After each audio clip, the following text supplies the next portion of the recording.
ਆਓ ਮਨੋਬਿਰਤੀਆਂ ਗੁਰੂ ਚਰਨਾਂ ਨਾਲ ਜੋੜਦੇ ਹੋਏ ਗੁਰੂ ਚਰਨਾਂ ਵਿਖੇ ਲਵਾਈਏ ਹਾਜ਼ਰੀਆਂ। ਗੁਰੂ ਕਾ ਬਖਸ਼ਿਆ ਫਤਿਹ ਦਾ ਨਾਅਰਾ ਕਰੀਏ ਬੁਲੰਦ, ਉਪਰੰਤ ਬਾਣੀ ਦੀ ਵਿਚਾਰ ਨਾਲ ਜੁੜਨਾ ਕਰਾਂਗੇ। ਗੱਜ ਕੇ ਆਖੋ ਜੀ, ਵਾਹਿਗੁਰੂ ਜੀ ਕਾ ਖਾਲਸਾ, ਵਾਹਿਗੁਰੂ ਜੀ ਕੀ ਫਤਿਹ। ਸਤਨਾਮ ਸ੍ਰੀ ਵਾਹਿਗੁਰੂ ਸਾਹਿਬ ਜੀ। ਮਾਝ ਮਹੱਲਾ ਪੰਜਵਾ। ਕੌਣ ਸੋ ਮੁਕਤਾ ਕੌਣ ਸੋ ਜੁਗਤਾ, ਕੌਣ ਸੋ ਗਿਆਨੀ ਕੌਣ ਸੋ ਬਖਤਾ, ਕੌਣ ਸੋ ਗਿਰਹੀ ਕੌਣ ਉਦਾਸੀ, ਕੌਣ ਸੋ ਕੀਮਤ ਪਾਏ ਜੀਓ, ਕੌਣ ਸੋ ਗਿਰਹੀ ਕੌਣ ਉਦਾਸੀ, ਕੌਣ ਸੋ ਕੀਮਤ ਪਾਏ ਜੀਓ। ਵਾਹਿਗੁਰੂ। ਇਹ ਪਵਿੱਤਰ ਬਚਨ ਪੰਜਵੇਂ ਪਾਤਸ਼ਾਹ ਸ਼ਹੀਦਾਂ ਦੇ ਸਿਰਤਾਜ ਛਤਰ ਚਬਰ ਤਖਤ ਦੇ ਮਾਲਕ ਦੋ ਜਹਾਨ ਕੇ ਵਾਲੀ ਧੰਨ ਧੰਨ ਸ੍ਰੀ ਗੁਰੂ ਅਰਜਨ ਦੇਵ ਮਹਾਰਾਜ ਜੀ ਦੇ ਉਚਾਰਨ ਕੀਤੇ ਹੋਏ ਸ਼੍ਰੀ ਗੁਰੂ ਗ੍ਰੰਥ ਸਾਹਿਬ ਜੀ ਦੇ ਪਵਿੱਤਰ ਅੰਗ 131 ਉੱਪਰ ਸੁਭਾਏਮਾਨ ਸ਼ਬਦ ਉਥਾਨਕਾਂ ਮੁਤਾਬਕ ਦੱਸਦੇ ਹਨ ਕਿ ਜਿਸ ਵੇਲੇ ਧੰਨ ਧੰਨ ਸ੍ਰੀ ਗੁਰੂ ਅਰਜਨ ਦੇਵ ਸਾਹਿਬ ਮਹਾਰਾਜ ਜੀ ਮੰਜੀ ਸਾਹਿਬ ਅੰਮ੍ਰਿਤਸਰ ਸਾਹਿਬ ਵਿਖੇ, ਜਿੱਥੇ ਹੁਣ ਰੋਜ਼ਾਨਾ ਕਥਾ ਚੱਲਦੀ ਹੈ, ਉੱਥੇ ਬਿਰਾਜਮਾਨ ਸਨ ਅਤੇ ਇਹਨਾਂ ਦੇ ਕੋਲ ਕੁਝ ਸਿੱਧ ਆਏ, ਜੋਗੀ ਆਏ ਗੁਰੂ ਜੀ ਨੂੰ ਪਰਖਣ ਲਈ ਕਿ ਕੀ ਇਹਨਾਂ ਦੇ ਵਿੱਚ ਵੀ ਉਹੀ ਚੌਥੇ ਪਾਤਸ਼ਾਹ ਵਾਲੀ ਸ਼ਕਤੀ ਹੈ, ਕਿ ਉਹੀ ਗਿਆਨ ਬ੍ਰਹਮ ਗਿਆਨ ਇਹਨਾਂ ਵਿੱਚ ਵੀ ਹੈ। ਤਾਂ ਉਹਨਾਂ ਨੇ ਆ ਕਰਕੇ ਸਤਿਗੁਰਾਂ ਨੂੰ ਬੇਅੰਤ ਪ੍ਰਸ਼ਨ ਕਰਨੇ ਕੀਤੇ, ਜਿਨ੍ਹਾਂ ਵਿੱਚੋਂ 24 ਪ੍ਰਸ਼ਨਾਂ ਦਾ ਜਵਾਬ ਸਤਿਗੁਰਾਂ ਨੇ ਇਹ ਸ਼ਬਦ ਵਿੱਚ ਦਿੱਤਾ ਹੈ। ਸ਼ਬਦ ਲਿਖਣ ਵੇਲੇ ਸਤਿਗੁਰੂ ਪਹਿਲਾਂ ਉਹਨਾਂ ਦੇ ਸਵਾਲ, ਉਹਨਾਂ ਦੇ ਪ੍ਰਸ਼ਨ ਲਿਖਦੇ ਹਨ, ਫਿਰ ਆਪਣੇ ਵੱਲੋਂ ਉਹਨਾਂ ਦਾ ਜਵਾਬ ਦਿੰਦੇ ਆ। ਧੰਨ ਧੰਨ ਸ੍ਰੀ ਗੁਰੂ ਅਰਜਨ ਦੇਵ ਮਹਾਰਾਜ ਜੀ ਨੂੰ ਉਹਨਾਂ ਜੋਗੀਆਂ ਨੇ ਆ ਕੇ ਕੀ ਬੇਨਤੀ ਕੀਤੀ ਹੈ ਕਿ ਮਹਾਰਾਜ ਸਾਨੂੰ ਇਹ ਦੱਸੋ ਕਿ ਦੁਨੀਆ ਵਿੱਚ ਮੁਕਤ ਕੌਣ ਪੁਰਸ਼ ਹੈ। ਉਹ ਕਿਹੜਾ ਮਨੁੱਖ ਹੈ ਜਿਸ ਨੂੰ ਮੁਕਤ ਕਿਹਾ ਜਾਂਦਾ ਹੈ, ਅਤੇ ਉਹ ਕਿਹੜਾ ਮਨੁੱਖ ਹੈ ਜਿਹੜਾ ਜੁਗਾਂ ਜੁਗਾਂਤਰਾਂ ਵਿੱਚ ਪਰਮੇਸ਼ਰ ਨਾਲ ਜੁੜਿਆ ਰਹਿੰਦਾ। ਕੌਣ ਸੋ ਜੁਗਤਾ। ਜੁਗਤਾ ਮਤਲਬ ਜੁੜਿਆ ਹੋਇਆ, ਜੋਗੀ ਦਾ ਮਤਲਬ ਹੀ ਹੁੰਦਾ ਜੁੜਨ ਵਾਲਾ। ਵੈਸੇ ਜੋਗੀ ਦਾ ਅਰਥ ਲੋਕਾਂ ਨੇ, ਆਮ ਲੋਕਾਂ ਨੇ ਸਮਝਿਆ ਜਿਨ੍ਹਾਂ ਦੇ ਕੰਨਾਂ 'ਚ ਮੁੰਦਰਾਂ ਪਾਈਆਂ ਹੁੰਦੀਆਂ, ਪਰ ਗੁਰਮਤਿ ਕਹਿੰਦੀ ਗੁਰਮੁਖ ਜੋਗੀ ਜਾਗਦੇ। ਅੰਮ੍ਰਿਤ ਵੇਲੇ ਕੌਣ ਜਾਗਦੇ। ਭਿੰਨੀ ਰੈਣੜੀਏ ਚਮਕਣ ਤਾਰੇ, ਜਾਗੈ ਸੰਤ ਜਣਾ ਮੇਰੇ ਰਾਮ ਪਿਆਰੇ। ਜਿਹੜੇ ਪਰਮੇਸ਼ਰ ਨਾਲ ਜੁੜਨ ਵਾਲੇ ਹਨ ਉਹ ਜਾਗਦੇ ਹਨ, ਹਮੇਸ਼ਾ ਸੁਚੇਤ ਹਨ, ਅਲਰਟ ਹਨ। ਉਹਨਾਂ ਨੂੰ ਜੋਗੀ ਕਿਹਾ। ਜੋਗੀ ਦਾ ਮਤਲਬ ਜੁੜਨ ਵਾਲਾ। ਇੱਕ ਸਾਡੇ ਮਾਲਵੇ ਦਾ ਸ਼ਬਦ ਹੈ ਜੋਗ, ਅਤੇ ਉਹ ਜੋਗ ਦਾ ਮਤਲਬ ਹੈ ਜਿਵੇਂ ਦੋ ਬਲਦਾਂ ਨੂੰ ਇੱਕ ਪੰਜਾਲੀ ਵਿੱਚ ਪਾ ਕੇ ਜੋੜਿਆ ਜਾਵੇ ਤਾਂ ਉਹਨਾਂ ਦੋ ਬਲਦਾਂ ਦੀ ਪਾਵਰ ਇੱਕ ਹੋ ਜਾਂਦੀ ਹੈ ਹਲ ਨੂੰ ਖਿੱਚਣ ਵਾਸਤੇ, ਸੁਹਾਗੇ ਨੂੰ ਖਿੱਚਣ ਵਾਸਤੇ। ਉਹਨੂੰ ਵੀ ਜੋਗ ਕਹਿੰਦੇ ਆ ਮਾਲਵੇ ਦੀ ਬੋਲੀ 'ਚ। ਔਰ ਇਸੇ ਤਰ੍ਹਾਂ ਜਦੋਂ ਸਿੱਖ ਦੀ ਸੁਰਤ ਅਤੇ ਪਰਮੇਸ਼ਰ ਗੁਰੂ ਦਾ ਬਖਸ਼ਿਆ ਸ਼ਬਦ ਇਹਦੇ ਸਾਧਨ ਰਾਹੀਂ ਜਦੋਂ ਸਿੱਖ ਤੇ ਗੁਰੂ ਇੱਕਮਿਕ ਹੋ ਜਾਂਦੇ ਆ, ਉਹਨੂੰ ਕਹਿੰਦੇ ਆ ਜੁਗਤਾ। ਜੋਗੀ ਜੁਗ ਹੈ ਜੁਗ ਜੋਗੀ, ਜੁਗਾਂ ਜੁਗੰਤਰਾਂ ਤੱਕ ਜੁੜਨ ਵਾਲਾ। ਜਿਵੇਂ 10ਵੇਂ ਪਾਤਸ਼ਾਹ ਜੀ ਕਹਿੰਦੇ ਹਨ ਆਪਣੇ ਬਾਰੇ, हेमकुंट पर्वत है जहाँ सप्त श्रृंग शोभत है, तहाँ तह हम अधिक तपस्या साधी, महाकाल काल का आराधी।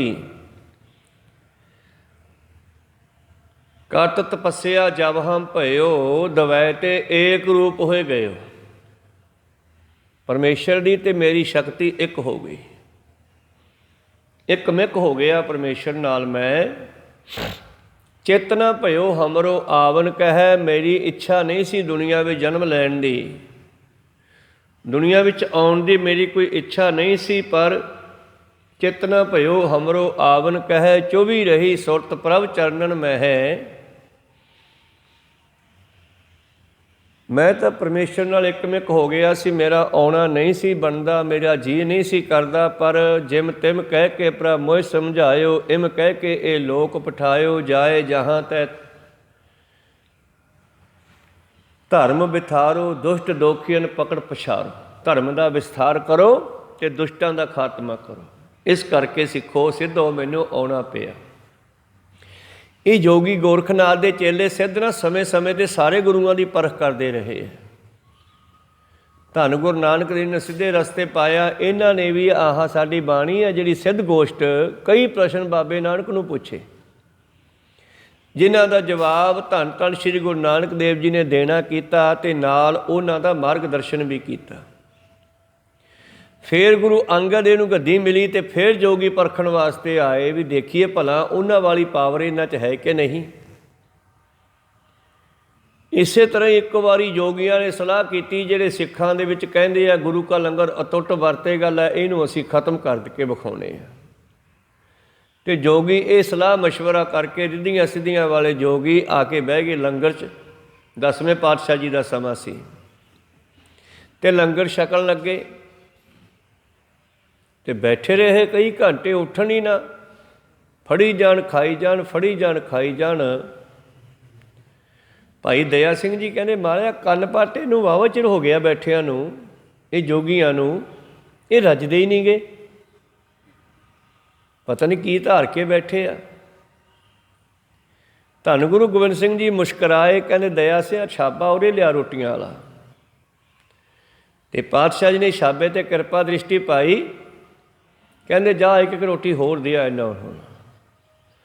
ते जिस वेले भाई दया सिंह जी ने एक एक प्रशादा उन्होंने होर फड़ाता ते मुड़ के वो प्रशादा उन्होंने तो खाधा नहीं गया, बच गया। ते उठ के पैरीं पै गए, महाराज असी ये सोच लैके आए सी कि तुहाडे लंगर का कट मार देना, जिन्हों अटुੱਟ कहने हो लगातार हुण अज असी खत्म कर देना, पर नहीं हो सकिया। वाकई तुहाडी पावर वध है साडे नालों। तो इस तरह अज जोगी 5वें पातशाह जी कोल आए न ते उन्हां नूं पुछदे हन, सानू ये दसो माज महला 5वां, कौन सो मुक्ता कौन सो जुगता, मुक्त कौन है, असली जोगी कौन है जिहड़ा परमेश्वर नाल जुड़न वाला श्रेष्ठ, कौन सो बक्ता कौन सो ज्ञानी, ज्ञानी कौन है। ज्ञानी तो असी हरेक नूं कह दिंदे आ। कई बारी जिहड़े मोने बच्चे हुंदे आ स्कूलों कालजां 'च पढ़न वाले, पग वाले बच्चे नूं ज्ञानी कह के बुलाउण लग जांदे आ, बाबा कह के बुलाउण लग जांदे आ। तां ज्ञानी असली कौन है, कौन सो ज्ञानी कौन सो बक्ता, श्रेष्ठ स्वरूप का ज्ञानी कौन है ते बक्ता ब्रह्म स्रोत्री ब्रह्म नेष्टि। बक्ता भाव इस चीज़ नूं अगे प्ले करन वाला, अगे दसन वाला। जिस तरह लंगर तो बन जाता है, प्रशादे सारे ही बना लेंदे, पर परोसना किसे किसे नूं आउंदा। परोसन वास्ते बर्तन चाहिए है तो ज्ञान वास्ते शब्द चाहिए है। परोसन वास्ते को सतनाम श्री, जिहड़ा ज्ञान ਕਿਸੇ ਨੂੰ ਹੈ ਉਹ ਗਿਆਨ ਅੱਗੇ ਰਿਪੀਟ ਕਿਵੇਂ ਕਰਨਾ ਤਾਂ ਕਿ ਸੁਣਨ ਵਾਲਿਆਂ ਦੇ ਦਿਮਾਗ 'ਚ ਬਹਿ ਜਾਵੇ ਗੱਲ। ਉਹਦੇ ਵਾਸਤੇ ਲੋੜ ਮੁਤਾਬਕ ਸ਼ਬਦ ਚਾਹੀਦੇ ਹੈ, ਪ੍ਰਸ਼ਾਦਾ ਪਰੋਸਣ ਵਾਸਤੇ ਬਰਤਨ ਚਾਹੀਦੇ ਹੈ। ਇਸੇ ਤਰ੍ਹਾਂ ਹੀ ਸਤਿਗੁਰੂ ਪਾਤਸ਼ਾਹ ਜੀ ਨੂੰ ਪੁੱਛਦੇ ਹਨ ਕਿ ਬਖਤਾ ਵਧੀਆ ਕੌਣ ਹੈ ਜਿਹੜਾ ਕਿ ਇਸ ਗਿਆਨ ਨੂੰ, ਬ੍ਰਹਮ ਗਿਆਨ ਨੂੰ, ਸ੍ਰੇਸ਼ਟ ਗਿਆਨ ਨੂੰ ਜਿਹੜਾ ਅੱਗੇ ਪੇਸ਼ ਕਰਦਾ ਹੈ ਉਹ ਕੈਸਾ ਹੋਣਾ ਚਾਹੀਦਾ। ਕੌਣ ਸੁਗਰਹੀ ਕੌਣ ਉਦਾਸੀ, ਗ੍ਰਸਤੀ ਕਿਹੜਾ ਸਹੀ। ਵੈਸੇ ਤਾਂ ਆਪਾਂ ਸਾਰੇ ਗ੍ਰਸਤੀ ਆ, ਪਰ ਵਧੀਆ ਗ੍ਰਸਤੀ ਜਿਹੜਾ ਸ਼੍ਰੋਮਣੀ ਸਿਰੇ ਦਾ ਗ੍ਰਸਤੀ ਉਹ ਕਿਹੋ ਜਿਹਾ ਹੁੰਦਾ ਮਹਾਰਾਜ। ਤੇ ਕੌਣ ਉਦਾਸੀ, ਤੇ ਉਦਾਸੀ ਕੌਣ ਹੈ। ਵੈਸੇ ਦੁਖੀ ਹੋਏ ਤਾਂ ਬਹੁਤ ਲੋਕ ਘਰਾਂ ਚੋਂ ਨਿਕਲ ਗਏ ਔਰ ਬਾਹਰ ਜਾ ਕੇ ਜੰਗਲਾਂ 'ਚ ਰਹਿਣ ਲੱਗੇ, ਸੰਸਾਰ ਤੋਂ ਉਦਾਸ ਹੋ ਗਏ, ਉਪਰਾਮ ਹੋ ਗਏ। ਕਈ ਤਾਂ ਦੁੱਖਾਂ ਦੇ ਮਾਰੇ ਚਲੇ ਗਏ। ਤਾਂ ਉਹ ਪਰਿਵਾਰ ਛੱਡ ਕੇ, ਘਰ-ਬਾਰ ਛੱਡ ਕੇ ਜੰਗਲਾਂ ਵਿੱਚ ਚਲੇ ਗਏ ਔਰ ਉੱਥੇ ਜਾ ਕੇ ਉਦਾਸੀ ਰਹੇ ਨਹੀਂ ਸਹੀ। ਉੱਥੇ ਜਾ ਕੇ ਉਹਨਾਂ ਦੀ ਬਿਰਤੀ ਫਿਰ ਖਰਾਬ ਹੋ ਗਈ। ਘਰ ਕੀ ਨਾਰ ਤਿਆਗੈ ਅੰਧਾ, ਪਰ ਨਾਰੀ ਸਿਉ ਘਾਲੈ ਧੰਦਾ। ਘਰੋਂ ਨਿਕਲੇ ਸੀ ਰੱਬ ਨੂੰ ਪਾਉਣ ਵਾਸਤੇ, ਦੁਨੀਆ ਤੋਂ ਉਦਾਸ ਹੋ ਕੇ ਚਲੇ ਗਏ। ਪਰ ਗਾਂਹ ਜਾ ਕੇ ਜਿਵੇਂ ਜਿਵੇਂ ਜਨਤਾ ਇਕੱਠੀ ਹੁੰਦੀ ਗਈ ਤਿਵੇਂ ਤਿਵੇਂ ਉਹ ਫਸਦੇ ਤੁਰੇ ਗਏ। ਪਹਿਲਾਂ ਕਿਸੇ ਨੇ ਸਤਿਕਾਰ ਸਹਿਤ ਕੋਈ ਝੌਂਪੜੀ ਬਣਾ ਦਿੱਤੀ, ਫਿਰ ਡੇਰਾ ਬਣ ਗਿਆ, ਫਿਰ ਆਸ਼ਰਮ ਬਣ ਗਿਆ, ਫਿਰ ਵੱਡਾ ਹੋਰ ਬਣ ਗਿਆ, ਫਿਰ ਉਹਦੇ ਨਾਲ ਸੰਪਤੀਆਂ ਵਸਤੂਆਂ ਜੁੜ ਗਈਆਂ, ਜਨਤਾ ਇਕੱਠੀ ਹੋ ਗਈ, ਇਸਤਰੀਆਂ ਮਨੁੱਖ ਇਕੱਠੇ ਹੋਣ ਲੱਗੇ ਅਤੇ ਉਹ ਜਿਹੜਾ ਉਦਾਸੀ ਬਣ ਕੇ ਘਰੋਂ ਨਿਕਲਿਆ ਸੀਗਾ, ਗੁਰੂ ਪਿਆਰਿਓ ਹੁਣ ਉਹ ਉਦਾਸੀ ਰਿਹਾ ਨਹੀਂ। ਕਹੋ ਸਤਿਨਾਮ ਸ੍ਰੀ। ਉਹ ਗ੍ਰਸਤੀਆਂ ਨਾਲੋਂ ਵੀ ਜ਼ਿਆਦਾ ਖਚਿਤ ਹੋ ਗਿਆ। ਗ੍ਰਸਤੀ ਦਾ ਤਾਂ ਆਪਣਾ ਮਿਹਨਤ ਦਾ ਸਮਾਨ ਹੈ, ਪਰ ਉਹ ਜਿਹੜਾ ਉਦਾਸੀ ਘਰੋਂ ਨਿਕਲਿਆ ਹੋ ਕੇ ਵੀ ਅਸੀਂ ਰੱਬ ਨੂੰ ਪਾਵਾਂਗੇ, ਇਹ ਦੁਨੀਆ ਦੁੱਖਾਂ ਦਾ ਘਰ ਹੈ। ਪਰ ਧੰਨ ਗੁਰੂ ਅਰਜਨ ਦੇਵ ਮਹਾਰਾਜ ਜੀ ਦੱਸਣਗੇ ਵੀ ਉਦਾਸੀ ਕਿਹੋ ਜਿਹਾ ਹੋਵੇ। ਕੌਣ ਸੋ ਗਿਰਹੀ ਕੌਣ ਉਦਾਸੀ, ਕੌਣ ਸੋ ਕੀਮਤ ਪਾਏ ਜੀਓ। ਉਸ ਪਰਿਪੂਰਨ ਪਰਮੇਸ਼ਰ ਪਰਮਾਤਮਾ ਨੂੰ ਕੌਣ ਜਾਣ ਸਕਦਾ। ਇੱਕ ਬਚਨ ਹੈ ਬਾਣੀ ਦੇ ਵਿੱਚ, ਸਭ ਕੀਮਤ ਮਿਲ ਕੀਮਤ ਪਾਈ, ਗਿਆਨੀ ਧਿਆਨੀ ਗੁਰ ਗੁਰ ਹਾਈ। ਵੱਡੇ ਵੱਡੇ ਗਿਆਨੀ ਧਿਆਨੀ ਬੈਠੇ ਨੇ, ਹਾਈ ਪਰੇ ਤੋਂ ਪਰੇ, ਵੱਡੇ ਤੋਂ ਵੱਡੇ।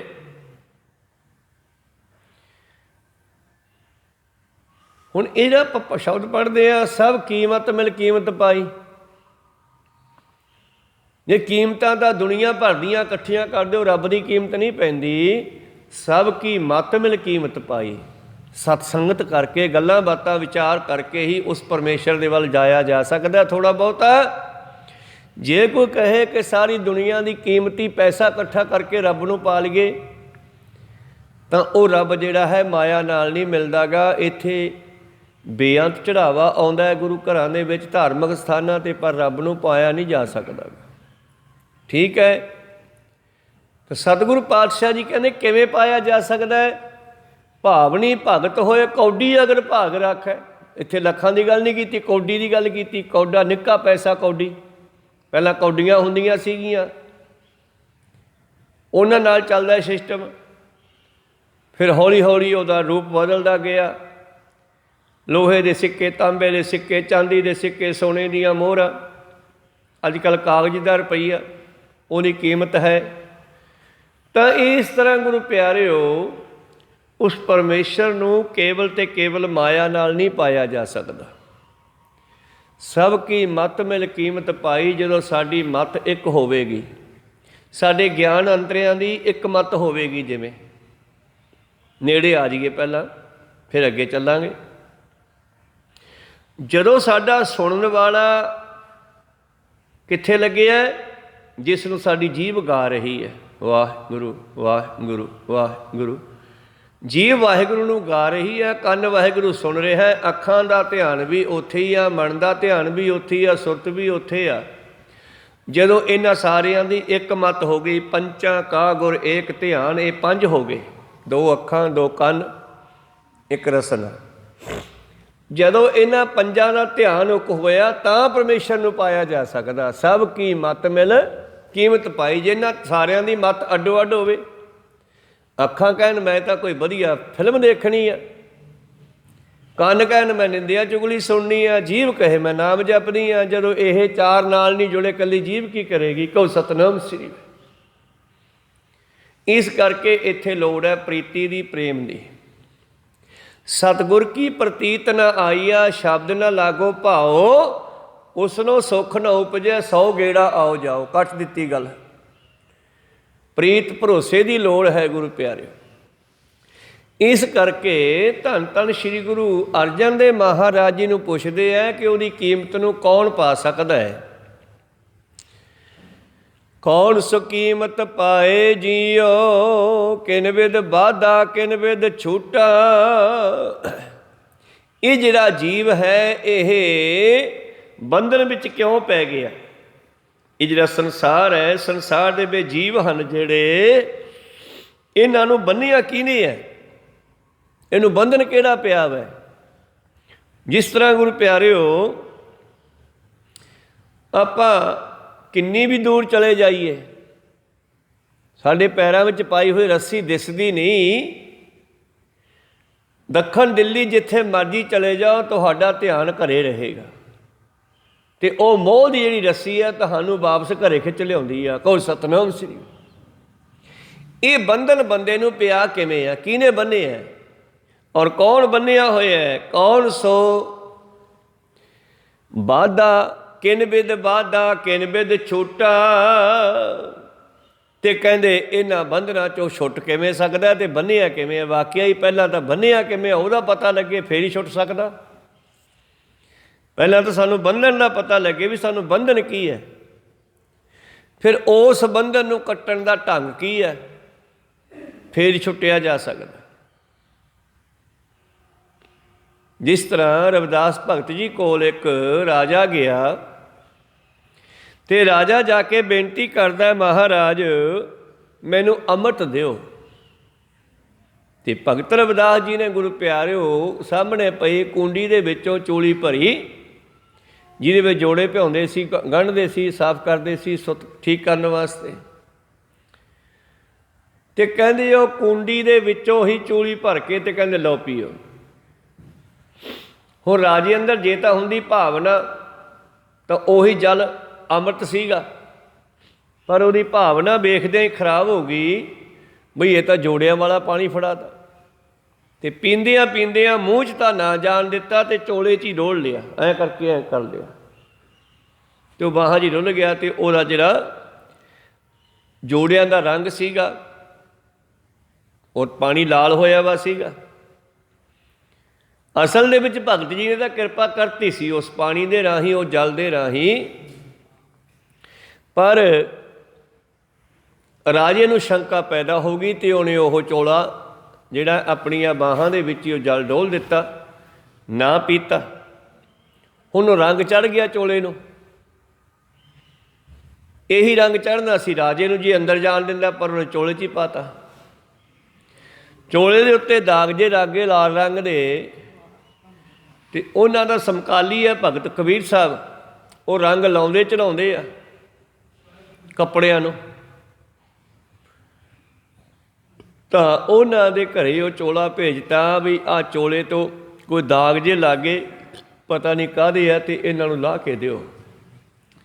ਅਤੇ ਉਹਨਾਂ ਨੇ ਉਹ ਚੋਲਾ ਫੜਾ ਦਿੱਤਾ ਆਪਣੀ ਧੀ ਕਮਾਲੀ ਨੂੰ ਕਿ ਬੇਟਾ ਆਹ ਚੋਲਾ ਦੇਖ ਰਾਜਾ ਸਾਹਿਬ ਦਾ, ਅਤੇ ਇਸ ਦੇ ਆਹ ਦਾਗ ਜੇ ਲੱਗੇ ਆ, ਲਾਹ ਦੇ। ਅਤੇ ਉਹ ਬੀਬੀ ਨੇ ਸਾਰੇ ਹੀ ਜੁਗਤੀਆਂ ਵਰਤੀਆਂ ਉਹਨਾਂ ਦਾਗਾਂ ਨੂੰ ਲਾਉਣ ਦੀਆਂ।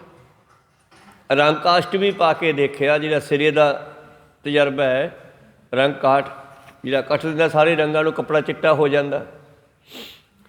ਸਾਰੀਆਂ ਜੁਗਤੀਆਂ ਉਹਨੇ ਵਰਤੀਆਂ ਪਰ ਉਹ ਰੰਗ ਨਾ ਲੱਥਾ। ਅਖੀਰ ਉਹਨੇ ਫਿਰ ਉਸ ਨੂੰ ਟੈਸਟ ਕੀਤਾ ਵੀ ਇਹ ਹੈ ਕਾਹਦਾ, ਖੂਨ ਦਾ ਹੈ ਕਿ ਚਾਹ ਦਾ ਹੈ ਕਿ ਹਲਦੀ ਦਾ ਹੈ, ਕਾਹਦਾ ਰੰਗ ਹੈ ਇਹ। ਤੋ ਟੈਸਟ ਕਰਨ ਦਾ ਜੁਗਤੀ ਕੀ ਹੈ? ਉਸ ਵੇਲੇ ਉਸ ਦਾਗ ਨੂੰ ਮੂੰਹ ਨਾਲ ਚੱਬਿਆ ਤੇ ਉਹ ਜੀਭ ਤੇ ਜਦੋਂ ਹੀ ਲੱਗਿਆ ਤੇ ਚੱਬਦਿਆਂ ਹੀ ਉਹ ਲਹਿ ਗਿਆ, ਜਮਾਂ ਹੀ ਲਹਿ ਗਿਆ। ਜਾਂ ਲਹਿ ਗਿਆ, ਉਹਨੇ ਚੱਬ ਕੇ ਸਾਰੇ ਲਾਹਤੇ, ਪਰ ਉਹ ਜਿਹੜਾ ਰੰਗ ਰਾਜੇ ਨੂੰ ਚੜ੍ਹਨਾ ਸੀ, ਕੱਪੜੇ ਨੂੰ ਚੜ੍ਹ ਗਿਆ, ਹੁਣ ਬੀਬੀ ਕਮਾਲੀ ਨੂੰ ਚੜ੍ਹ ਗਿਆ। ਕਹੋ ਸਤਿਨਾਮ ਸ੍ਰੀ। ਕਿਉਂਕਿ ਸਾਧ ਕਾ ਕਿਹਾ ਹੋਇਆ ਕਦੇ ਟਲਦਾ ਨਹੀਂ, ਸਾਧ ਬਚਨ ਅਟਲਾਦਾ। ਉਹਨੇ ਕਿਤੇ ਨਾ ਕਿਤੇ ਜਾ ਕੇ ਕਿਰਪਾ ਕਰਨੀ ਸੀ, ਜਿਹੜੀ ਕਿਰਪਾ ਦਿੱਤੀ ਸੀ ਰਾਜੇ ਨੇ ਨਹੀਂ ਲਈ, ਤੇ ਉਹ ਕਮਾਲੀ ਕੋਲ ਚਲੀ ਗਈ। ਕਮਾਲੀ ਨੂੰ ਵੀ ਨਹੀਂ ਪਤਾ ਲੱਗਿਆ ਵੀ ਹੋ ਕੀ ਗਿਆ। ਕਮਾਲੀ ਨੇ ਸਾਰੇ ਉਹ ਦਾਗ ਚੱਬ ਕੇ ਲਾਹ ਦਿੱਤੇ। ਤੇ ਪਰ ਪਿਤਾ ਜੀ ਨੂੰ ਕਹਿੰਦੀ, ਪਿਤਾ ਜੀ ਸਮਝ ਨਹੀਂ ਆਈ ਇਹ ਦਾਗ ਕਾਹਦਾ ਸੀ, ਕਿਉਂਕਿ ਜੀਵ ਨੇ ਕੁਝ ਦੱਸਿਆ ਹੀ ਨਹੀਂਗਾ। ਇਹ ਅੰਮ੍ਰਿਤ ਨਾ ਮਿੱਠਾ ਹੈ ਨਾ ਫਿੱਕਾ, ਇਹ ਤਾਂ ਇੱਕ ਬਖਸ਼ਿਸ਼ ਹੈ, ਕਿਰਪਾ ਹੈ। ਕਹਿੰਦੀ ਬਾਪੂ ਜੀ ਪਤਾ ਨਹੀਂ ਇਹ ਕਾਹਦੇ ਸੀਗੇ, ਕਿਸੇ ਵੀ ਢੰਗ ਨਾਲ ਨਹੀਂ ਲੱਥੇ, ਤੇ ਜਦੋਂ ਮੈਂ ਚੱਬੇ ਤੇ ਉਹਦੀ ਲੈ ਗਏ।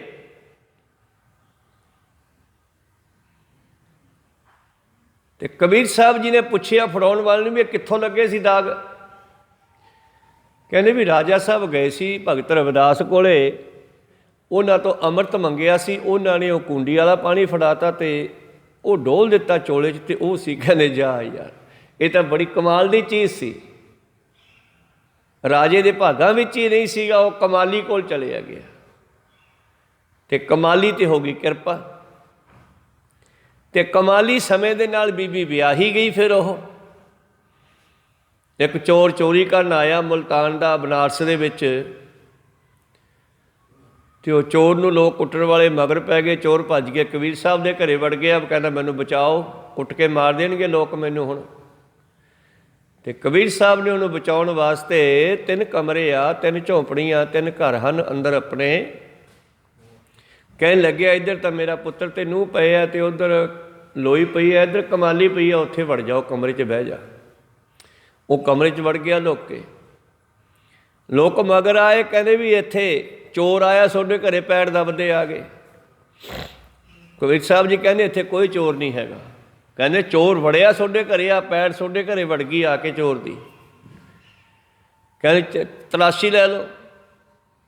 ਤਲਾਸ਼ੀ ਲਈ, ਇਹ ਤਾਂ ਤੇਰਾ ਮੁੰਡਾ ਤੇ ਨੂੰਹ ਹੈ, ਇਹ ਤੇਰੀ ਲੋਈ ਆ, ਇਹ ਕਮਰੇ 'ਚ ਕੌਣ ਆ? ਕਹਿੰਦਾ ਕਮਰੇ 'ਚ ਮੇਰਾ ਧੀ ਤੇ ਮੇਰੇ ਜਵਾਈ ਆ। ਕਹਿੰਦੇ ਕੁੜੀ ਵਿਆਹੀ ਤਾਂ ਹੈ ਨਹੀਂ, ਪਿੰਡ ਵਾਲ ਨੂੰ ਪਤਾ ਹੀ ਹੁੰਦਾ। ਕਹਿੰਦੇ ਹਜੇ ਕਮਾਲੀ ਵਿਆਹੀ ਤਾਂ ਹੈ ਨਹੀਂ, ਤੂੰ ਕਹਿੰਦੇ ਵਿਆਹ ਤੀ ਮੈਂ, ਬਾਹਰ ਆਓ ਬਈ। ਕਹਿੰਦੇ ਇਹੀ ਤਾਂ ਚੋਰ ਹੈ। ਕਹਿੰਦੇ ਕੋਈ ਚੋਰ ਚਾਰ ਨਹੀਂ, ਇਹ ਜਵਾਈ ਹੈ ਮੇਰਾ। ਕਹੋ ਸਤਿਨਾਮ ਸੀ। ਹੁਣ ਜੋ ਜਵਾਈ ਕਹਿਤਾ ਤੇ ਉਹਨੂੰ ਪਿੰਡ ਵਾਲੇ ਝੜਕਣ ਵੀ ਨਾ ਸਕੇ। ਪਰ ਕਬੀਰ ਸਾਹਿਬ ਨੂੰ ਤਾਨੇ ਮਾਰਦਿਆ ਕਹਿੰਦੇ ਤੂੰ ਆਪਦੀ ਇੱਜ਼ਤ ਖਰਾਬ ਕਰ ਲਈ। ਚੋਰ ਨੂੰ ਆਪਣੇ ਘਰੇ ਵਾੜ ਕੇ, ਘਰੇ ਨਹੀਂ ਵਾੜਿਆ, ਲੜਕੀ ਵਾਲੇ ਕਮਰੇ 'ਚ ਬਿਠਾਇਆ ਉਹਨੂੰ। ਉੱਥੇ ਫਿਰ ਕਬੀਰ ਸਾਹਿਬ ਨੇ ਬਚਨ ਉਚਾਰਿਆ ਸੀ, ਪਤ ਅਪਤ ਤਾਂ ਕਿ ਨਹੀਂ ਲਾਜ। ਤੁਸੀਂ ਮੈਨੂੰ ਕਹਿੰਦੇ ਨਾ ਬੇਇੱਜ਼ਤੀ ਕਰਾ ਲਈ। ਕਹਿੰਦੇ ਮੈਨੂੰ ਇਸ ਗੱਲ ਦੀ ਕੋਈ ਸ਼ਰਮ ਨਹੀਂ। ਪਤ ਅਪਤ ਤਾਂ ਕਿ ਨਹੀਂ ਲਾਜ, ਤਬ ਜਾਣੋਗੇ ਜਬ ਉਗਰੇ ਗੋਪਾਜ। ਹਮ ਅਪਤੇ ਆਪਣੀ ਪਤ ਖੋਈ, ਹਮਰੇ ਖੋਜ ਪਰੋ ਮਤ ਕੋਈ। ਤੁਸੀਂ ਮੇਰੇ ਮਗਰ ਨਾ ਚੱਲਿਓ, ਹਮਰੇ ਖੋਜ ਪਰੋ ਮਤ ਕੋਈ। ਮੈਂ ਤਾਂ ਲੜਕੀ ਵਿਆਹ ਤੀ ਹੈ, ਮੇਰਾ ਜਵਾਈ ਆ। ਉਹਨਾਂ ਲੋਕਾਂ ਤੋਂ ਬਚਾ ਲਿਆ ਤੇ ਮੁੜ ਕੇ ਉਹ ਧੰਨਵਾਦ ਕਰਕੇ ਤੁਰਨ ਲੱਗਿਆ ਬੱਚਾ ਚੋਰ। ਕਬੀਰ ਸਾਹਿਬ ਜੀ ਕਹਿੰਦੇ ਕਮਾਲੀ ਨੂੰ ਵੀ ਨਾਲ ਹੀ ਲੈ ਜਾ। ਨਹੀਂ ਮਹਾਰਾਜ ਧੰਨਵਾਦ, ਤੁਸੀਂ ਮੇਰੀ ਜਾਨ ਬਚਾਤੀ। ਚਲੋ ਕਹਿੰਦੇ ਜਾਨ ਬਚਾਤੀ, ਮੈਂ ਲੋਕਾਂ ਨੂੰ ਇਹ ਵੀ ਦੱਸਿਆ ਕਿ ਮੇਰਾ ਜਵਾਈ ਹੈ ਇਹ, ਇਸ ਕਰਕੇ ਹੁਣ ਤੂੰ ਇਹ ਕਮਾਲੀ ਤੇਰੀ ਆ, ਨੂੰ ਲੈ ਜਾ। ਚੋਰ ਫਿਰ ਕਹਿੰਦਾ ਨਹੀਂ ਮਹਾਰਾਜ ਕੋਈ ਨਹੀਂ, ਤੁਹਾਡਾ ਧੰਨਵਾਦ, ਤੁਸੀਂ ਮੇਰੀ ਜਾਨ ਬਚਾਤੀ। ਕਹਿੰਦੇ ਮੈਂ ਜਾਨ ਤਾਂ ਤੇਰੀ ਬਚਾਈ ਆ, ਨਾਲ ਇਹ ਵੀ ਕਹਿ ਕੇ ਤੂੰ ਜਵਾਈ ਆ ਮੇਰਾ। ਜਵਾਈ ਹਰੇਕ ਨੂੰ ਥੋੜ੍ਹਾ ਕਿਹਾ ਜਾਂਦਾ, ਬਸ ਇਹ ਲੜਕੀ ਤੇਰੀ ਹੋਈ ਆ। ਫਿਰ ਉਹ ਚੋਰ ਕਹਿੰਦਾ ਮੈਂ ਚਲ ਵਿਆਹ ਕੇ ਲੈ ਜਾਊਂਗਾ। ਮਹਾਰਾਜ ਚਲੋ ਗੱਲ ਪੱਕੀ ਹੋਈ ਆਪਣੀ, ਮੈਂ ਬਰਾਤ ਲੈ ਕੇ ਆਊਂ ਤੇ ਵਿਆਹ ਕੇ ਲੈ ਕੇ ਜਾਊਂ। ਕਹਿੰਦੇ ਚੱਲ ਠੀਕ ਆ। ਉਸ ਤੋਂ ਬਾਅਦ ਕਮਾਲੀ ਵਿਆਹ ਕੇ ਮੁਲਤਾਨ ਚਲੀ ਗਈ। ਤੇ ਰਾਜੇ ਨੂੰ ਕਿਤੇ ਦੁਬਾਰੇ ਬਾਅਦ 'ਚ ਪਤਾ ਲੱਗਿਆ ਬਈ ਉਹ ਜਿਹੜਾ ਅੰਮ੍ਰਿਤ ਉਹਦੇ ਮੈਨੂੰ ਦਿੱਤਾ ਸੀ ਰਵਿਦਾਸ ਭਗਤ ਨੇ, ਉਹਦੇ ਵਿੱਚ ਬੜੀ ਪਾਵਰ ਸੀ, ਪਰ ਮੈਂ ਉਹ ਪੀ ਨਹੀਂ ਸਕਿਆ। ਤੇ ਇੱਕ ਦਿਨ ਦੁਬਾਰੇ ਫਿਰ ਆਇਆ, ਕਹਿੰਦਾ ਮਹਾਰਾਜ ਜੀ ਉਹ ਅੰਮ੍ਰਿਤ ਦਿਓ। ਭਗਤ ਜੀ ਨੂੰ ਪਤਾ ਹੀ ਹੈ ਜਾਨੀ ਜਾਣੀ ਹੈ। ਕਹਿੰਦੇ ਕਿਹੜਾ ਅੰਮ੍ਰਿਤ? ਜਿਹੜਾ ਉਦਣ ਦਿੱਤਾ ਸੀਗਾ। ਤੇ ਭਗਤ ਜੀ ਕਹਿੰਦੇ ਬਹੁਤ ਜਲ ਤੋਂ ਗਏ ਮੁਲਤਾਨ, ਉਹ ਜਿਹੜਾ ਅੰਮ੍ਰਿਤ ਸੀ ਉਹ ਤਾਂ ਮੁਲਤਾਨ ਚਲਿਆ ਗਿਆ, ਹੁਣ ਨਹੀਂ ਮਿਲਦਾ ਗਾ, ਕਿਉਂਕਿ ਵਾਰ-ਵਾਰ ਨਹੀਂ ਮਿਲਦਾ। ਪਹਿਲੀ ਵਾਰ ਅੰਮ੍ਰਿਤ ਛਕਦੇ ਆ ਉਦੋਂ ਬਖਸ਼ਿਸ਼ ਹੁੰਦੀ ਹੈ, ਫਿਰ ਗਲਤੀਆਂ ਕਰਕੇ ਦੁਬਾਰੇ ਮੰਗਦੇ ਆ, ਉਹ ਮਾਫੀ ਹੁੰਦੀ ਹੈ। ਕਹੋ ਸਤਨਾਮ ਸੀ, ਉਹ ਮਾਫੀ ਮੰਗਣਾ ਹੁੰਦਾ ਹੈਗਾ ਵੀ ਮੈਥੋਂ ਗਲਤੀ ਹੋ ਗਈ। ਤੋ ਇਸ ਕਰਕੇ ਜਿਹੜੀ ਭਗਤ ਰਵਿਦਾਸ ਜੀ ਨੇ ਪਹਿਲਾਂ ਕਿਰਪਾ ਕੀਤੀ, ਉਹ ਰਾਜਾ ਨਹੀਂ ਲੈ ਸਕਿਆ, ਉਹ ਜਾ ਕੇ ਕਮਾਲੀ ਨੂੰ ਮਿਲ ਗਈ ਅਤੇ ਕਮਾਲੀ ਮੁਲਤਾਨ ਵਿਆਹ ਕੇ ਚਲੀ ਗਈ। ਖੈਰ ਮਨੋਬਿਰਤੀਆਂ ਉੱਥੇ ਰੱਖੀਏ। ਗੱਲ ਕਰ ਰਹੇ ਸੀ ਕਿਨ ਬਿਧ ਬਾਧਾ ਕਿਨ ਬਿਧ ਛੂਟਾ, ਜੀਵ ਨੂੰ ਬੰਧਨ ਕਾਹਦੇ ਪਏ ਆ ਅਤੇ ਉਹ ਬੰਧਨ ਜਿਹੜੇ ਹਨ ਉਹ ਟੁੱਟਣਗੇ ਕਿਵੇਂ? ਕਿਰਪਾ ਕਰਕੇ ਦੱਸਣਾ ਕਰੋ। ਕਿਨ ਬਿਧ ਆਵਨ ਜਾਵਨ ਟੂਟਾ, ਅਤੇ ਕਿਸ ਢੰਗ ਦੇ ਨਾਲ ਇਹ ਜੀਵ ਦਾ ਆਉਣਾ ਜਾਣਾ ਜੰਮਣ ਮਰਨਾ ਖਤਮ ਹੋ ਸਕਦਾ, ਸਾਨੂੰ ਦੱਸਣਾ ਕਰੋ। ਕੌਣ ਕਰਮ ਕੌਣ ਨੇ ਕਰਮ, ਕੌਣ ਕਰਮਾਂ ਵਿੱਚ ਫਸਿਆ ਹੋਇਆ ਅਤੇ ਕੌਣ ਕਰਮਾਂ 'ਚੋਂ ਮੁਕਤ ਹੈ? ਕਰਮਾਂ ਵਿੱਚ ਫਸਿਆ ਹੋਇਆ ਕੌਣ ਹੈ ਅਤੇ ਕਰਮਾਂ ਤੋਂ ਮੁਕਤ ਕੌਣ ਹੈ? ਕੌਣ ਸੁਖ ਹੈ ਕਹਾਏ ਜੀਓ, ਇਹਦੇ ਬਾਰੇ ਕੌਣ ਦੱਸੇ ਕਿ ਕੌਣ ਕਰਮਾਂ 'ਚ ਹੈ ਅਤੇ ਕੌਣ ਨਿਹਕਰਮ ਹੈ। ਕਰਮ ਕਰਤ ਹੋਇਆ ਨਿਹਕਾਮੀ। ਪਾਤਸ਼ਾਹ ਜੀ ਕਹਿੰਦੇ ਜਿਹੜਾ ਕਰਮ ਕਰਦਾ ਹੋਇਆ ਨਿਸ਼ਕਾਮ ਹੋਵੇ ਉਹ ਨਿਹਕਾਮੀ ਹੈ। ਕੰਮ ਤਾਂ ਕਰਦਾ ਹੈ, ਲੇਕਿਨ ਉਹਨਾਂ ਕੰਮਾਂ ਦਾ ਸਿਹਰਾ ਆਪਦੇ ਸਿਰ 'ਤੇ ਲੈਣ ਦੀ ਬਜਾਏ ਕਹਿੰਦਾ ਜੋ ਪਰਮੇਸ਼ਰ ਕਰਦਾ ਉਹੀ ਹੁੰਦਾ। ਅਗਲਾ ਸਵਾਲ ਉਹ ਪੁੱਛਦੇ ਨੇ, ਕੌਣ ਕਰਮ ਕੌਣ ਨੇ ਕਰਮਾ, ਕੌਣ ਸੋ ਕਹੈ ਕਹਾਏ ਜੀਓ, ਕੌਣ ਸੋ ਸੁਖੀਆ ਕੌਣ ਸੋ ਦੁਖੀਆ। ਕਹਿੰਦੇ ਸੁਖੀਆ ਕੌਣ ਹੈ? ਅਸਲੀ ਸੁੱਖ ਕਿਹਨੂੰ ਪ੍ਰਾਪਤ ਹੋਇਆ? ਹੁਣ ਜੇ ਸੁੱਖਾਂ ਦੇ ਸੰਸਾਰੀ ਨਿਗਾਹ ਨਾਲ ਵੇਖੀਏ ਆਪਾਂ ਸੁੱਖ, ਤਾਂ ਕਿਸੇ ਅਮੀਰ ਬੰਦੇ ਦੇ ਘਰੇ ਸਾਰੀਆਂ ਸਹੂਲਤਾਂ ਹੈ। ਸਿਆਲ ਵਾਸਤੇ ਹੀਟਰ ਹੈ, ਗਰਮੀਆਂ ਵਾਸਤੇ ਏਸੀ ਹੈ, ਗੱਡੀਆਂ ਹਨ ਘੁੰਮਣ ਵਾਸਤੇ, ਖਾਣ ਪੀਣ ਦਾ ਕੋਈ ਇੰਤਜ਼ਾਮ ਵਾਧੂ ਆ ਘਰ ਦੇ ਵਿੱਚ, ਸਭ ਕੁਝ ਹੈ। ਪਰ ਜੇ ਉਹਨੂੰ ਪੁੱਛੀਏ ਤਾਂ ਉਹ ਕਹਿੰਦਾ ਮੈਂ ਬਹੁਤ ਦੁਖੀ ਹਾਂ, ਉਹ ਸੁਖੀ ਨਹੀਂ ਹੋਇਆ। ਅਤੇ ਫਿਰ ਪਾਤਸ਼ਾਹ ਜੀ ਨੂੰ ਪੁੱਛਦੇ ਹੈ ਕਿ ਕੌਣ ਸ ਸੁਖੀ ਆ ਕੌਣ ਸ ਦੁਖੀ ਆ, ਕੌਣ ਸੁਖੀ ਹੈ ਕੌਣ ਦੁਖੀ ਹੈ, ਮੈਨੂੰ ਦੱਸਣਾ ਕਰੋ। ਧੰਨ ਗੁਰੂ ਨਾਨਕ ਦੇਵ ਮਹਾਰਾਜ ਜੀ ਜਾ ਰਹੇ ਨੇ ਯਾਤਰਾ ਦੌਰਾਨ ਇੱਕ ਬਾਜ਼ਾਰ ਵਿੱਚ ਇੱਕ ਦੁਕਾਨ ਦੇ ਕੋਲ ਬੈਠ ਗਏ ਅਤੇ ਦੁਕਾਨ 'ਤੇ ਬੜਾ ਗਾਹਕ ਪੈ ਰਿਹਾ। ਮਠਿਆਈ ਦੀ ਦੁਕਾਨ ਬਾਜ਼ਾਰ ਦੇ ਵਿੱਚ, ਇੱਧਰ ਦੁਕਾਨ ਚੱਲ ਰਹੀ ਹੈ, ਸਾਹਮਣੇ ਸਤਿਗੁਰੂ ਬੈਠ ਗਏ ਅਤੇ ਕੋਲੇ ਮਰਦਾਨਾ ਬੈਠਾ। ਅਤੇ ਭਾਈ ਮਰਦਾਨਾ ਜੀ ਪੁੱਛਦੇ ਆ, ਮਹਾਰਾਜ ਆਹ ਬੰਦਾ ਤਾਂ ਬਹੁਤ ਸੁਖੀ ਆ, ਕਿੰਨਾ ਗਾਹਕ ਪੈਂਦਾ, ਬੜੀ ਕਮਾਈ ਆ ਰਹੀ ਆ। ਧੰਨ ਗੁਰੂ ਨਾਨਕ ਦੇਵ ਜੀ ਕਹਿੰਦੇ ਮਰਦਾਨਿਆ ਸੁਖੀ ਵਿਰਲੇ ਵਿਰਲੇ ਹੀ ਆ। ਜਾਂ ਇਹਨੂੰ ਪੁੱਛ ਕੇ ਕਿੰਨਾ ਕੁ ਸੁਖੀ ਹੈ। ਅਤੇ ਭਾਈ ਮਰਦਾਨਾ ਜੀ ਉੱਠ ਕੇ ਉਹਦੇ ਕੋਲੇ ਚਲੇ ਗਏ, ਕਹਿੰਦੇ ਬਾਬਾ ਜੀ ਲਾਲਾ ਜੀ ਸੇਠ ਜੀ ਕੀ ਹਾਲ ਚਾਲ ਹੈ? ਕਹਿੰਦਾ ਠੀਕ ਆ। ਕਹਿੰਦਾ ਵੀ ਗਾਹਕ ਤਾਂ ਬਹੁਤ ਪੈਂਦਾ। ਹਾਂ ਠੀਕ ਆ, ਫਿਰ ਤਾਂ ਤੁਸੀਂ ਬਹੁਤ ਕਮਾਈ ਕਰਦੇ ਹੋਵੋਗੇ, ਪੈਸਾ ਬੜਾ ਆਉਂਦਾ ਹੈ। ਕਹਿੰਦਾ ਆਹੋ। ਕਹਿੰਦੇ ਫਿਰ ਤੁਸੀਂ ਬਹੁਤ ਸੁਖੀ ਹੋਵੋਗੇ। ਉਹ ਕਹਿੰਦਾ ਮੇਰੇ ਜਿੰਨਾ ਦੁਖੀ ਕੋਈ ਨਹੀਂ। ਕਹੋ ਸਤਨਾਮ ਸ੍ਰੀ। ਮਰਦਾਨਾ ਕਹਿੰਦਾ ਇੰਨਾ ਗਾਹਕ ਪੈਂਦਾ, ਦੁਕਾਨ ਵਧੀਆ ਚੱਲਦੀ ਹੈ, ਨੋਟਾਂ ਦੇ ਨੋਟ ਗੱਲੇ ਵਿੱਚ ਡਿੱਗ ਰਹੇ ਨੇ, ਹਜੇ ਤੂੰ ਕਹਿਣਾ ਮੇਰੇ ਵਰਗਾ ਦੁਖੀ ਕੋਈ ਨਹੀਂ। ਕੱਲ ਕਾਰਨ ਕੀ ਆ? ਕਹਿੰਦਾ ਬਸ ਮੈਂ ਦੱਸ ਵੀ ਨਹੀਂ ਸਕਦਾ ਜਿਹੜਾ ਮੇਰਾ ਦੁੱਖ ਹੈ। ਜਿਹੜਾ ਮੈਨੂੰ ਦੁੱਖ ਹੈ ਉਹ ਮੈਂ ਕਿਸੇ ਨਾਲ ਸਾਂਝਾ ਵੀ ਨਹੀਂ ਕਰ ਸਕਦਾ। ਮਰਦਾਨਾ ਨੀਵੀਂ ਜੀ ਪਾ ਕੇ ਪੁੱਠਾ ਮੁੜਿਆ ਆਇਆ। ਬਾਬੇ ਕਹਿੰਦੇ ਕਿਉਂ? ਕਹਿੰਦੇ ਜੀ ਇਹ ਬੰਦਾ ਤਾਂ ਕਹਿੰਦਾ ਮੈਂ ਦੁਖੀ ਬਹੁਤ ਆ ਅਤੇ ਦੁੱਖ ਦੱਸਿਆ ਵੀ ਨਹੀਂ ਜਾਂਦਾ। ਕਹਿੰਦਾ ਅੱਛਾ ਇਹ ਤਾਂ ਬਹੁਤ ਮਾੜੀ ਗੱਲ ਹੈ ਮਰਦਾਨੇ ਆ। ਫਿਰ ਪੁੱਛਣ ਦੁੱਖ ਕੀ ਆ ਭਾਈ? ਉਹਨੂੰ ਪੁੱਛਿਆ ਵੀ ਤੈਨੂੰ ਦੁੱਖ ਕੀ ਹੈ? ਕਹਿੰਦਾ ਮੈਂ ਦੱਸ ਨਹੀਂ ਸਕਦਾ। ਬਾਬਾ ਜੀ ਕਹਿੰਦੇ ਇੱਧਰ ਇਕੱਲਾ ਹੋ ਕੇ ਦੱਸ ਸਾਨੂੰ ਦੁੱਖ ਕੀ ਹੈ? ਕਹਿੰਦਾ ਜੀ ਦੁੱਖ ਤੁਹਾਨੂੰ ਮੈਂ ਦੱਸ ਦਿੰਦਾ, ਪਰ ਇਹਦਾ ਹੱਲ ਕੀ ਹੋਣਾ? ਹੁਣ ਕੋਈ ਹੱਲ ਨਹੀਂ। ਉਹਨੇ ਜਿਹੜਾ ਦੁੱਖ ਦੱਸਿਆ ਨਾ, ਉਹ ਕਹਿੰਦਾ ਮਹਾਰਾਜ ਕੋਈ ਸਮਾਂ ਸੀ, ਮੇਰੇ ਘਰ ਵਾਲੀ ਬਿਮਾਰ ਹੋ ਗਈ ਅਤੇ ਬਿਮਾਰ ਹੋਣ ਤੋਂ ਬਾਅਦ ਮਰਨ ਕਿਨਾਰੇ ਪਹੁੰਚ ਗਈ ਅਤੇ ਮੈਨੂੰ ਕਹਿੰਦੀ ਵੀ ਸੇਠਾ ਗੱਲ ਸੁਣ ਲਾ, ਮੇਰੇ ਬੱਚੇ ਨੇ, ਇਹਨਾਂ ਨੂੰ ਤੂੰ ਪਾਲਣਾ, ਮੇਰੇ ਮਰਨ ਤੋਂ ਬਾਅਦ ਮੈਂ ਮਰੂੰਗੀ, ਹੁਣ ਟਾਈਮ ਥੋੜ੍ਹਾ ਰਹਿ ਗਿਆ ਮੇਰਾ ਲੱਗਦਾ, ਅਤੇ ਤੂੰ ਨਾ ਦੂਜਾ ਵਿਆਹ ਨਾ ਕਰਾਈ। ਮੈਂ ਕਿਹਾ ਵੀ ਨਹੀਂ ਕਰਾਉਂਦਾ, ਬੱਚੇ ਹੈਗੇ, ਮੈਂ ਬੱਚਿਆਂ ਨਾਲ ਟਾਈਮ ਟਪਾ ਲਊਂਗਾ। ਉਹ ਕਹਿੰਦੀ ਨਹੀਂ, ਤੂੰ ਦੂਜਾ ਵਿਆਹ ਕਰਾਏਂਗਾ।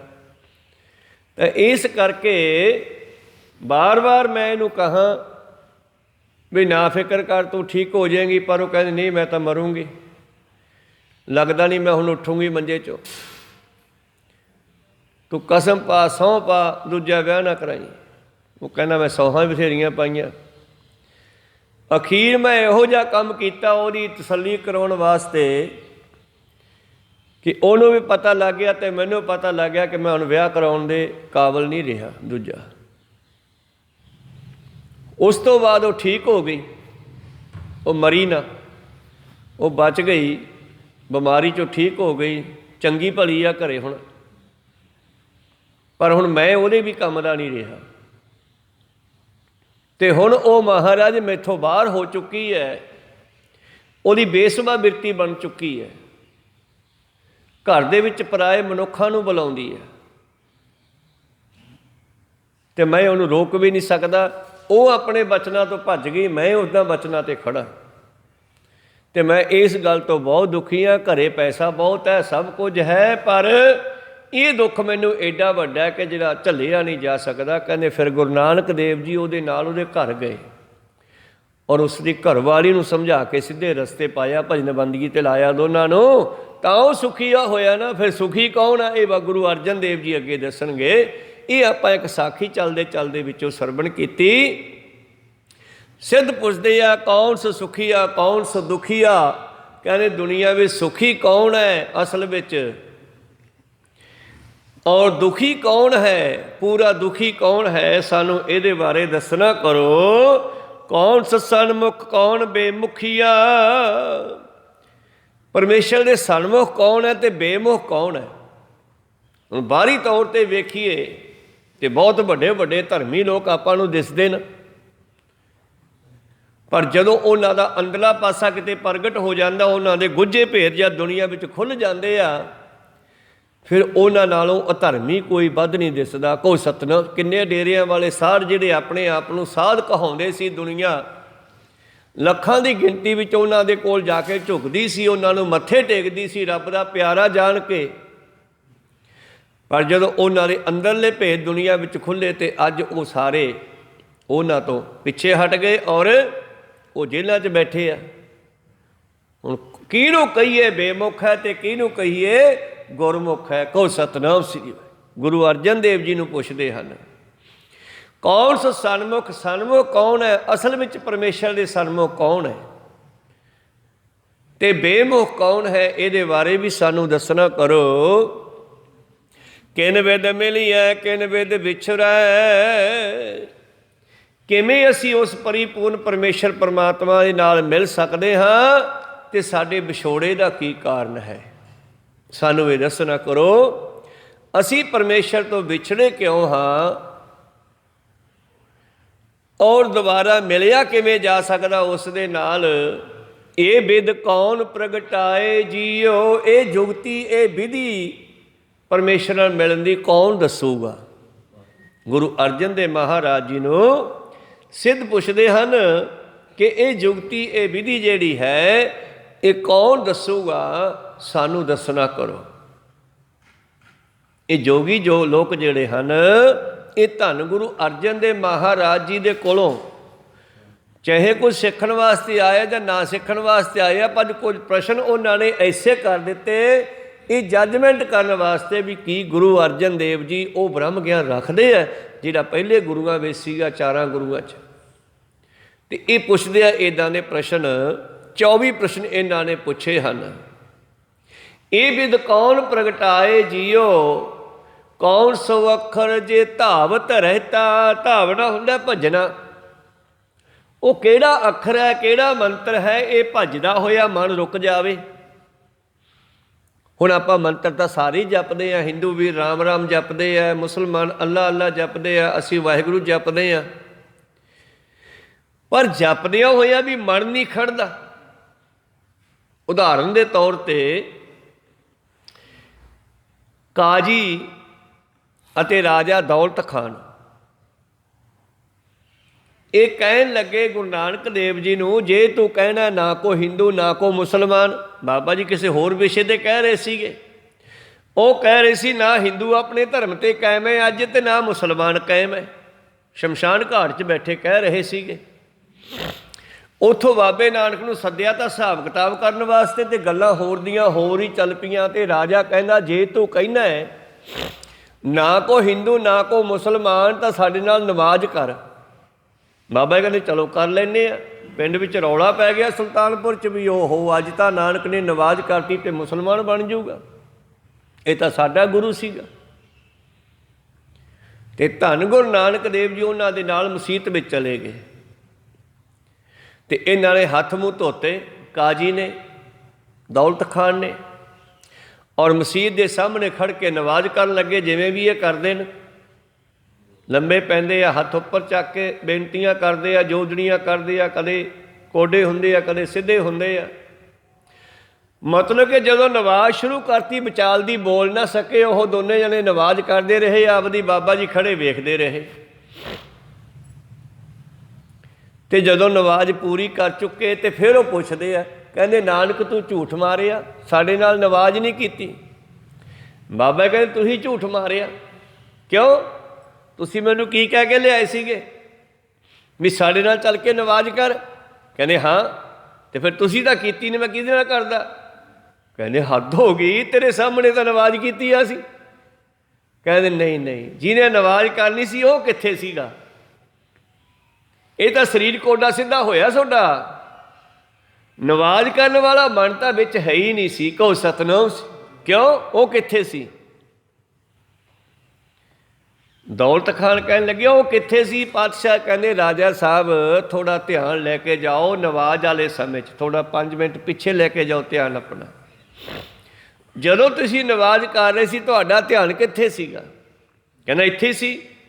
ਪਾਤਸ਼ਾਹ ਕਹਿੰਦੇ ਇੱਥੇ ਨਹੀਂ ਸੀਗਾ, ਤੁਸੀਂ ਕਾਬਲ ਕੰਧਾਰ 'ਚ ਵਧੀਆ ਵਧੀਆ ਘੋੜੇ ਛਾਂਟ ਰਹੇ ਸੀ। ਕਹੋ ਸਤਿਨਾਮ। ਤੁਸੀਂ ਤਾਂ ਘੋੜੇ ਖਰੀਦੀ ਜਾਂਦੇ ਸੀ, ਕਾਬਲ ਕੰਧਾਰ 'ਚ ਵਾਗੇ ਸੀ ਮਨ ਲੈ ਕੇ।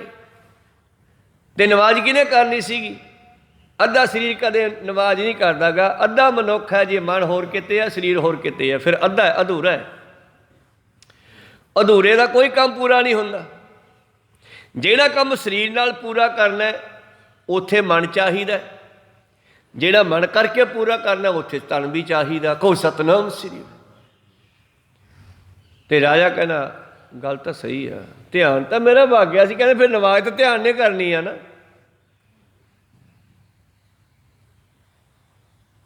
ਕਾਜੀ ਸ਼ਹੀਦ ਨੇ ਕਹਿੰਦਾ ਮੇਰੇ ਨਾਲ ਕਰ ਲੈਂਦੇ, ਮੈਂ ਤਾਂ ਕੀਤੀ ਸੀ। ਬਾਬਾ ਕਹਿੰਦੇ ਤੂੰ ਵੀ ਨਹੀਂ ਕੀਤੀ। ਹੁਣ ਰਾਜਾ ਹੱਸਦਾ, ਨਾਲੇ ਵੀ ਮੇਰੀ ਗੱਲ ਦੀ ਦਿਲ ਦੀ ਬੁੱਝ ਲਈ, ਤੇ ਨਾਲੇ ਕਾਜੀ ਨੂੰ ਕਹਿੰਦਾ ਕਾਜੀ ਸਾਹਿਬ ਸਹੀ ਦੱਸਿਓ ਕਿੱਥੇ ਸੀ ਨਮਾਜ਼ ਵੇਲੇ? ਕਹਿੰਦਾ ਮੈਂ ਇੱਥੇ ਸੀ। ਬਾਬਾ ਕਹਿੰਦੇ ਤੂੰ ਵੀ ਇੱਥੇ ਹੈ ਨਹੀਂ ਸੀਗਾ, ਤੇਰਾ ਧਿਆਨ ਘਰੇ ਗਿਆ ਸੀਗਾ। ਮੈਂ ਤੁਹਾਡਾ ਘਰ ਤਾਂ ਨਹੀਂ ਵੇਖਿਆ ਵੈਸੇ, ਪਰ ਤੁਹਾਡੇ ਘਰੇ ਰਾਤ ਇੱਕ ਘੋੜੀ ਸੂਈ ਆ। ਰਾਜਾ ਕਹਿੰਦਾ ਸੂਈ ਆ ਕਾਜੀ ਸਾਹਿਬ? ਕਹਿੰਦੇ ਹਾਂ ਸੂਈ ਆ ਜੀ। ਕਹਿੰਦੇ ਉਹ ਘੋੜੀ ਦਾ ਨਿੱਕਾ ਜਿਹਾ ਬਛੇਰਾ ਵਿਹੜੇ 'ਚ ਭੱਜਿਆ ਫਿਰਦਾ, ਤੇ ਤੁਹਾਡੇ ਘਰ ਵਿੱਚ ਖੂਹੀ ਆ ਵਿਹੜੇ 'ਚ, ਹੈਗੀ? ਕਹਿੰਦਾ ਜੀ ਹੈਗੀ ਆ। ਕਹਿੰਦਾ ਤੇਰਾ ਧਿਆਨ ਤਾਂ ਉਸ ਬਛੇਰੇ ਮਗਰ ਫਿਰਦਾ ਸੀਗਾ, ਮੈਂ ਕਿਤੇ ਬਛੇਰਾ ਖੂਹੀ 'ਚ ਨਾ ਡਿੱਗ ਪਏ, ਤੇ ਨਮਾਜ਼ ਕਿਹਨੇ ਕਰਨੀ ਸੀ? ਤੇ ਇਸ ਕਰਕੇ ਕੌਣ ਸੋ ਅੱਖਰ ਜੇ ਧਾਵਤ ਰਹਿਤਾ, ਉਹ ਕਿਹੜਾ ਅੱਖਰ ਹੈ ਇਹ ਭੱਜਦਾ ਹੋਇਆ ਮਨ ਖੜ ਜਾਵੇ? ਕਹੋ ਸਤਿਨਾਮ ਸ੍ਰੀ। ਸਾਡਾ ਮਨ ਜਿਹੜਾ ਸਿਮਰਨ ਵਿੱਚ ਬੈਠ ਕੇ ਵੀ ਭੱਜ ਜਾਂਦਾ, ਇਹਨੂੰ ਕਿਹੜੇ ਅੱਖਰ ਨਾਲ ਰੋਕਿਆ ਜਾ ਸਕਦਾ ਹੈ? ਹੁਣ ਅੱਖਰ ਕਹੀਏ ਤਾਂ ਫਿਰ ਸਾਰੇ ਹੀ ਆ, ਵਾਹਿਗੁਰੂ ਵੀ ਆ, ਰਾਮ ਵੀ ਆ, ਅੱਲਾ ਵੀ ਹੈ, ਗੋਡ ਵੀ ਆ। ਪਰ ਇਹਨਾਂ ਅੱਖਰਾਂ ਦੇ ਪਿੱਛੇ ਇੱਕ ਹੋਰ ਅੱਖਰ ਹੈ ਜਿਹਨੂੰ ਕੋਈ ਅੱਖਰ ਨਹੀਂ ਲੱਗਦਾ। ਕਹੋ ਸਤਿਨਾਮ ਸ੍ਰੀ। ਜਿਹਨੂੰ ਕੋਈ ਅੱਖਰ ਨਹੀਂ ਲੱਗਦਾ, इन्हां अखरां दे पिछे वो अखर है जिहदे विचों ये सारे अखर निकले आ। सुन गुफा जिथे जा करके इस मन नूं रोकिया जा सकदा। खैर गुरु साहब दसणगे अगले इन्हां दे जवाबां दे विच। प्रीतम जी कहंदे कौन सो अखर जे धावत रहता, कौन उपदेश जे दुख सुख सम सहता। वो किहड़ा उपदेश है जिहदे नाल दुखां ते सुखां नूं झल्लिया जा सकदा, बराबर रहा जा सकदा है। ना दुख विच दुखी होइए ना सुखां विच हंकारी होइए। वो किहड़ा उपदेश है? बड़े वड्डे वड्डे शब्द आ, बड़े गुझे शब्द आ।